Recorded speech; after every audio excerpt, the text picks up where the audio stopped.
पिछले पार्ट में हमने पढ़ा था कॉन्केव मिरर के अंदर अलग अलग पॉसिबल प्लेसेस पे अगर ऑब्जेक्ट रखे जाएं तो उसका इमेज डायग्राम कहाँ पे बनेगा। लेकिन उसमें भी हम सिर्फ 4 पॉसिबल केसेस के बारे में ही पढ़ पाए थे, बाकी के 2 बन नहीं पाए, कट गया था। तो इस पार्ट में हम उस बाकी के 2 पढ़ेंगे जिसमें जब ऑब्जेक्ट सेंटर ऑफ कर्वेचर के बाद फोकस पे रखा जाए और फोकस और पोल के बीच रखा जाए, ये 2 केस। उसके बाद कॉनकेव मिरर तो कंप्लीट हो जाएगा। उसके बाद कॉन्वेक्स मिरर के अंदर कहाँ होगा ये पढ़ेंगे। फिर आएंगे हम सैन कन्वेंशन में। तो चलिए स्टार्ट करते हैं। इमेज फॉर्मेशन,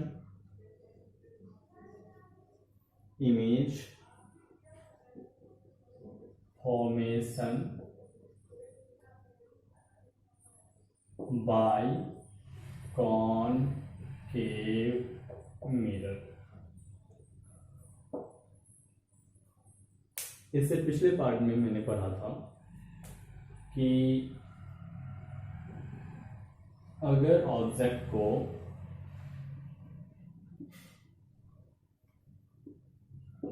कहाँ पे रखा जाए, अगर इनफाइनाइट पे रखा जाए, इनफाइनाइट बहुत डिस्टेंस पे है, इनफाइनाइट पे रखा जाए तो उसका इमेज कहाँ बनता है, इस फोकस पे बनता है।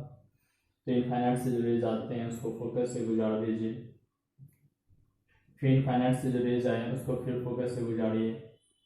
इनफाइनाइट से आते हुए ऑब्जेक्ट का इमेज आपको फोकस पे बना था। लेकिन इसमें हम देखेंगे कि जब ऑब्जेक्ट को रखा जाए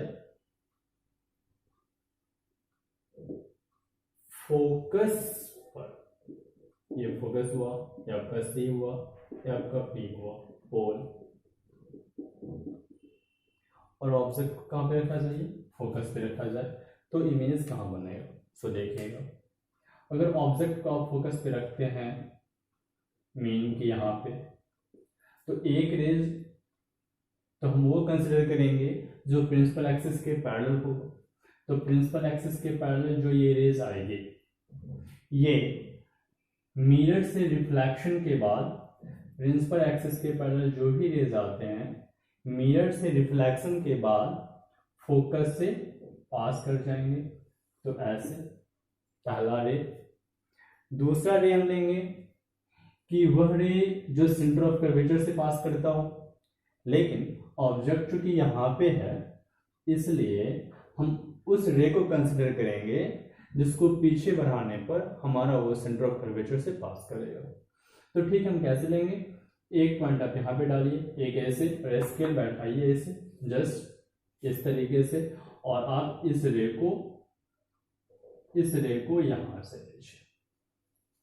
तो इस ऑब्जेक्ट से, अगर इस ऑब्जेक्ट का नाम मैं ए बी डाल दूं, ए बी, तो इस ए बी ऑब्जेक्ट के बी पॉइंट से 2 रेज निकले। रेज तो 2 नहीं निकलते क्योंकि बीम ऑफ लाइट निकलता है, लेकिन उसमें से हम सिर्फ 2 रे को कंसिडर कर रहे हैं जिससे हमारा रे डायग्राम कंप्लीट हो जाए, जिससे हमारा इमेज बन जाए। तो यहां से एक रेज निकला जो प्रिंसिपल एक्सिस के पैरेलल हुआ। प्रिंसिपल एक्सिस के पैरेलल रेज मिरर से रिफ्लेक्शन के बाद फोकस से गुजर गए, पहला। और दूसरा कि एक रे जो आगे गया, चूंकि यह रे सेंटर ऑफ कर्वेचर के सीधे लाइन में था, इसलिए मिरर से रिफ्लेक्शन के बाद यह सेंटर ऑफ कर्वेचर से ही वापस चला जाएगा। अब देख पा रहे होंगे कि ये दोनों रे पैरेलल है। चूंकि ये दोनों रे पैरेलल है तो पैरेलल रे कहीं पे मीट नहीं करेंगे। तो हम ऐसा मान के चलते हैं, चूंकि ये नीचे बन रहा तो ये दोनों पैरेलल रे इनफाइनाइट पे जाके मीट करेंगे। क्योंकि इनफाइनाइट कुछ होता ही नहीं, एग्जिस्ट होता ही नहीं इनफाइनाइट, तो हम ऐसा कंसिडर कर रहे हैं कि ये दोनों इनफाइनाइट पे जाके मीट करेंगे बहुत दूरी पे। और ये देखिए, ये प्रिंसिपल एक्सिस ये है हमारा, तो ये चूंकि इसके नीचे है इसलिए ये उल्टा इमेज बनेगा, मतलब इन्वर्टेड इमेज बनेगा। कहां बनेगा, इनफाइनाइट पे। Then properties of image, properties of image क्या हो जाएगा आपका, एक तो ये दोनों रे रियल है, क्योंकि ये रियल रे है, अगर कट होगा इनफाइनाइट पे तो रियल कट होगा, देयरफॉर ये रियल इमेज हो जाएंगे, क्या हो जाएंगे, रियल इमेज। दूसरा कि ये रियल तो है, फिर ये उल्टा भी, देखिए प्रिंसिपल एक्सिस के नीचे ऑब्जेक्ट को ऊपर रखा गया है और ये इमेज नीचे बनेगा प्रिंसिपल एक्सिस के, तो जो ही नीचे बनेगा प्रिंसिपल एक्सिस के इट मीन कि ये इन्वर्टेड इमेज है। और आप जानते भी हैं कि रियल इमेज हमेशा क्या होता है, उल्टा होता है, इन्वर्टेड होता है। देन ये हो गया आपका इन्वर्टेड इमेज, इन्वर्टेड इमेज शायद आपको दिख नहीं रहा है यहाँ पे, ठीक है कोई नहीं, इसको मैं ऊपर लिखता हूं। क्या क्या हो गया, पहला कि रियल इमेज, दूसरा रियल इसलिए क्योंकि रियल कट होगा, अगर रियल कट होगा तो कट होगा तो, दूसरा इन्वर्टेड मीन कि उल्टा इमेज, इन्वर्टेड इमेज, और तीसरा चूंकि इनफाइनाइट पे बनेगा तो बहुत दूरी पे बनेगा, इसका मतलब बहुत ज्यादा इनलार्ज हो जाएगा, तो इनफाइनाइटली इनलार्ज मतलब अनंत पे जाके कटेगा, तो इनफाइनाइटली इनलार्ज्ड इमेज। ओके, अब है कि ये हो गया आपका प्रॉपर्टीज ऑफ इमेज। अब पोजीशन ऑफ इमेज क्या होगा, क्या पूछ रहे हैं, पोजीशन ऑफ इमेज, तो इमेज का पोजीशन क्या होगा, तो आप देखिए बताइए, पोजीशन ऑफ इमेज कहां पे होगा, तो देखिए ये इनफाइनाइट पे कट करेगा, क्योंकि फोकस पे ऑब्जेक्ट रखा हुआ था, इसका मतलब इसका इमेज इनफाइनाइट पे बनेगा। देन पोजीशन ऑफ इमेज क्या हो जाएगा, एट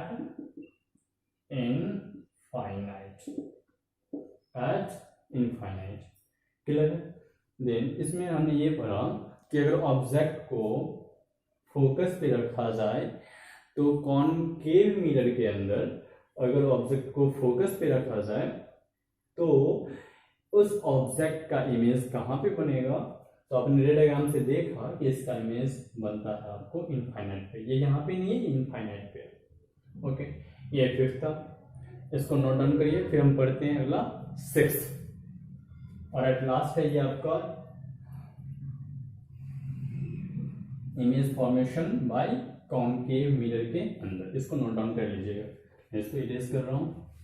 अगला फिर हम पढ़ते हैं कि ऑब्जेक्ट को कहां पे रखना है, सिक्स्थ है बिटवीन फोकस एंड पोल और फोकस के बीच में रखा जाएगा, तो इमेज कहां बनेगा, पोल और फोकस के बीच में रखा जाएगा। देखिए सबसे पहले तो आप कॉनकेव मिरर बना लीजिए, ये आपका कॉनकेव मिरर हो गया, इसका आप नाम भी दे सकते हैं, इसका नाम एम और इसका नाम एन दे दीजिए, एम एन एक कॉनकेव मिरर है। एक चीज ये वाला जो आप देख रहे हैं ना, ये वाला कॉनकेव मिरर का ये हिस्सा, ये वाला हिस्सा मतलब जितना ये जो एरिया है, टोटल एरिया यहां से यहां तक ये जो टोटल एरिया है, इस पूरे टोटल एरिया से लाइट रे इस मिरर पे आ सकते हैं, क्लियर है ना। ये आपका मिरर था, एक एंड यहाँ है, दूसरा एंड यहाँ है, तो ये टोटल एरिया है, ये टोटल एरिया है, ये वाला, तो इस टोटल एरिया से रेज यहाँ पे आ सकते हैं, आ सकते हैं ये टोटल, तो ये इस एंड को और इस एंड को मिला के जो लाइन खींचेंगे वही आपका डायमीटर भी होगा और वही आपका एपर्चर भी होगा। एपर्चर पूछा जाता है कभी कभी कि एपर्चर किसको बोलते हैं, तो एपर्चर बोलते हैं उस मिरर के उस हिस्सा को जिस हिस्से से, जिस पार्ट से टोटल रेज रिफ्लेक्टिंग सरफेस पे आया, उसको बोलते हैं, क्या बोलते हैं इसको, एपर्चर। लिख देता हूं मैं यहाँ पे, एपर्चर, APERTURE, एपर्चर। इसको कभी कभी डायमीटर भी बोला जाता, पूछ देता, दे देगा कि डायमीटर ये है तो एपर्चर कितना, क्या हम यहाँ देखते हैं। अब इसमें हमने क्या कर दिया, एक प्रिंसिपल एक्सिस ड्रॉ कर लेते हैं, P यहाँ पे हो गया आपका F, ये जितना डिस्टेंस उतना ही डिस्टेंस यहाँ पे आपका सी हो गया। क्लियर है? ठीक है। अब क्या करना है आपको, एक ऑब्जेक्ट को फोकस और पोल के बीच में रखना। चलिए यहाँ पे हमने रख दिया एक ऑब्जेक्ट जो फोकस और पोल के बीच में, इसका रे डायग्राम ड्रॉ करना तो आपको पता है, इसका नाम दे देते हैं ए बी। अब इस ऑब्जेक्ट से एक रेज निकलेंगे ये जो प्रिंसिपल एक्सिस के पैरेलल होंगे। ये रेज रिफ्लेक्शन के बाद फोकस से पास कर जाता है, फोकस ऐसे कि ये ऐसे पास कर जाएगा। क्लियर है? दूसरा कि इससे एक और रेज निकलेंगे, रेज तो चूंकि बहुत सारे निकलेंगे, हम इसमें से दो कंसिडर कर रहे हैं। तो इससे एक ऐसे भी रे निकलेंगे जो सेंटर ऑफ कर्वेचर के सीध में होगा, इसके अलॉन्ग साइड इसी के लाइन में होगा, मतलब ऐसे तो ये रिफ्लेक्शन के बाद फिर वापस इसी सेंटर ऑफ कर्वेचर से पास कर जाएंगे। आप क्लियरली देख पा रहे होंगे कि ये दोनों कभी आगे जाने के बाद मिलेगा नहीं, क्योंकि ये दोनों कभी आगे मिलेगा नहीं तो इधर तो इमेज बन नहीं पाएगा। लेकिन आप देख रहे होंगे कि अगर इसको हम आगे की तरफ ऐसे बढ़ाते चले जाएं तो यहाँ पे दोनों कट कर जा रहा है, यहाँ पे इमेज बन जाएगा, यहाँ पे इमेज का फॉर्मेशन हो जाएगा। तो देखिए ये आपका हो गया इमेज फॉर्म हो गया। इमेज कहाँ फॉर्म हुआ? तो मिरर के पीछे, बिहाइंड द मिरर के पीछे। लेकिन ये रियल कट तो है नहीं, तो ये इमेजिनरी इमेज होगा, वर्चुअल इमेज हो गया। ये ए है तो ये भी ए है, क्योंकि प्रिंसिपल एक्सिस के ऊपर बना हुआ इमेज ऑब्जेक्ट भी और इमेज भी, इसलिए सीधा ही बनेगा, सेम साइड में है तो सीधा ही बनेगा। ए बी तो ये भी ए बी, क्योंकि ये इमेज है इसलिए इसको ए डैश बी डैश कर देते हैं। अब आपको दिख पा रहा कि जब ऑब्जेक्ट को हमने फोकस और पोल के बीच रखा तो इसका इमेज मिरर के पीछे बना है, कुछ दूरी पे, कुछ डिस्टेंस पे। तो प्रॉपर्टीज ऑफ इमेज क्या हो जाएगा?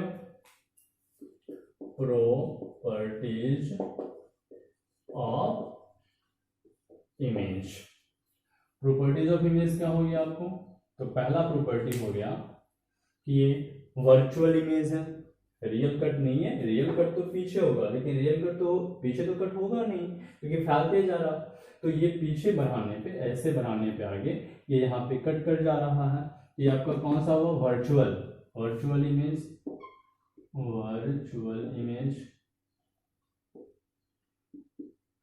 सॉरी, वर्चुअल के बाद क्या है ये? सॉरी, वर्चुअल के बाद, वर्चुअल हमेशा सीधा बनता है, सीधा दिख भी रहा। ये हो गया इरेक्ट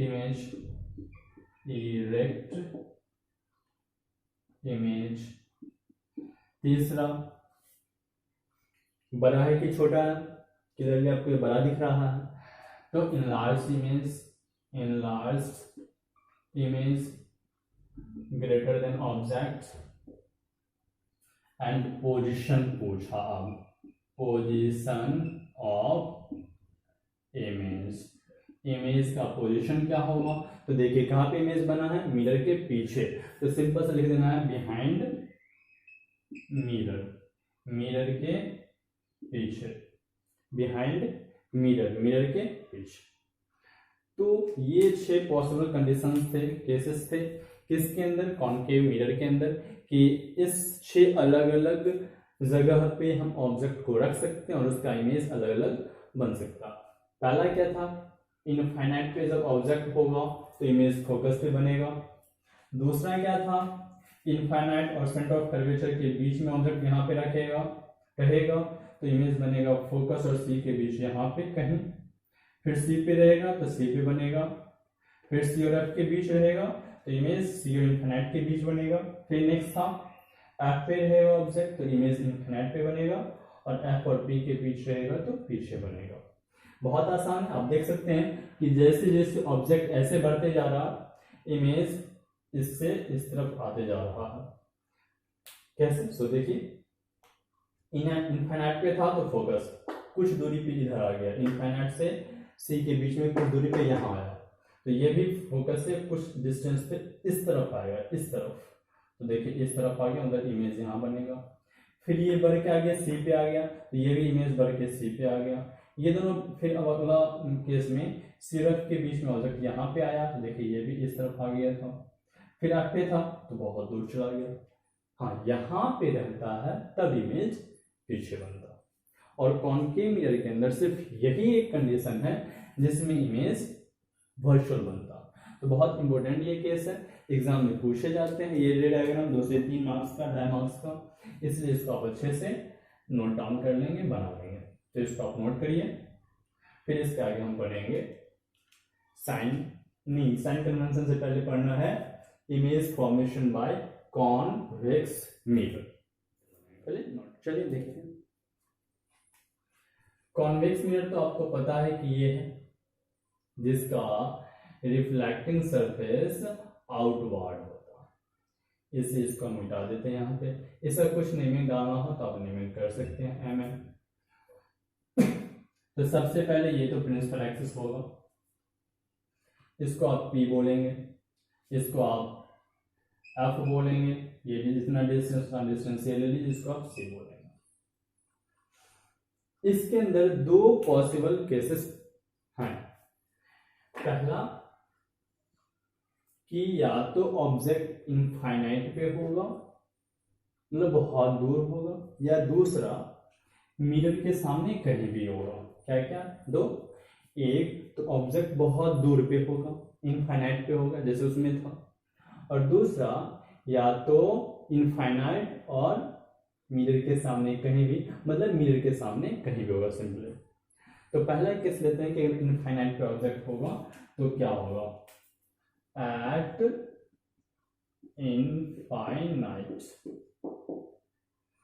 इनफाइनाइट। ओके, देखिए कैसे होगा। ऑब्जेक्ट इनफाइनाइट पे है तो मान लेते हैं कि यहाँ पे बहुत दूर पे, तो इससे रेज जो आएंगे ऐसे प्रिंसिपल एक्सिस के पैरेलल रेज आएंगे ये। तो प्रिंसिपल एक्सिस के पैरेलल जो रेज आएंगे, इसको मैं मिटा देता हूं ये। तो प्रिंसिपल एक्सिस के पैरेलल जो रेज आएंगे वो रिफ्लेक्शन के बाद फोकस से पास कर जाएंगे, लेकिन चूंकि रिफ्लेक्टिंग सरफेस इस तरफ है तो ये नीचे तो आ नहीं सकता, इस तरफ तो आ नहीं सकता मिरर के पीछे, तो ये इसी तरफ मूव करेगा, रिफ्लेक्ट होगा। लेकिन रिफ्लेक्ट कैसे होगा, तो ये कितने एंगल से होगा या फिर कैसे रिफ्लेक्ट करेगा। तो चूंकि प्रिंसिपल एक्सिस के पैरेलल है तो फोकस से पास करते हुए फील होगा आपको ऐसे, इस पाथ में रिफ्लेक्ट हो। रूल जो 3 था वही रूल इसमें भी है। पहला क्या था रूल आपको कि प्रिंसिपल एक्सिस के पैरेलल है तो फोकस से चला जाएगा। दूसरा क्या था कि फोकस से आ रहा है तो प्रिंसिपल एक्सिस के पैरेलल हो जाएगा। तीसरा क्या था कि सेंटर ऑफ कर्वेचर से अगर पास करेगा तो सेंटर ऑफ कर्वेचर से रिटर्न हो जाएगा। ये लॉ आपको कॉनकेव के अंदर भी यूज होगा, कॉन्वेक्स के अंदर भी यूज होगा। तो हम किसका भी देख रहे हैं, कॉन्वेक्स के अंदर देख रहे हैं। तो चूंकि कॉन्वेक्स में रिफ्लेक्टिंग पार्ट इस तरफ होता है, ये होता, तो रिफ्लेक्ट भी तो इसी तरफ होगा, इधर तो होगा नहीं। लेकिन प्रिंसिपल एक्सिस के पैरेलल है ये रेज, तो रिफ्लेक्शन जो होगा उसी पाथ में होगा जिस पाथ में आपका फोकस आएगा। तो आपको पीछे बढ़ाने पे ऐसा फील होगा कि ये फोकस से पास कर रहा, किधर है, ठीक है पहला। दूसरा भी आप कोई भी रेस ले लीजिए, ये तो यहाँ पे इमेज बन गया। एक और आप कॉमन हो तो आप ले सकते हैं ऐसे, और ये आप कोई भी आप ले लीजिए। चलिए इसको हम क्या करते हैं, किस एंगल से, एक भी रे देखिए, ये रे एक यहाँ आया तो ये पास कर गया, ये यहाँ पे, तो यहाँ पे तो एक पॉइंट हमको मिल गया, फोकस यहाँ पे हो गया, तो यहीं पे आपका इमेज बन जाएगा इसका। बस सिंपली इमेज आपका यहीं पे बन गया। तो प्रॉपर्टीज ऑफ इमेज क्या हो जाएगा, प्रॉपर्टीज ऑफ इमेज। पहला देखिए मिरर की दूसरी तरफ है इस तरफ, और रियल लाइन नहीं है, रियल नहीं है, इसका मतलब वर्चुअल इमेज हुआ। ठीक, तो लिख दीजिए इसको कि वर्चुअल इमेज, वर्चुअल या इमेज एक ही बात है, लेकिन आप वर्चुअल लिखेंगे, वर्चुअल इमेज। दूसरा, वर्चुअल हमेशा क्या होता है, सीधा हो गया कि ऑब्जेक्ट बहुत डिस्टेंस पे हो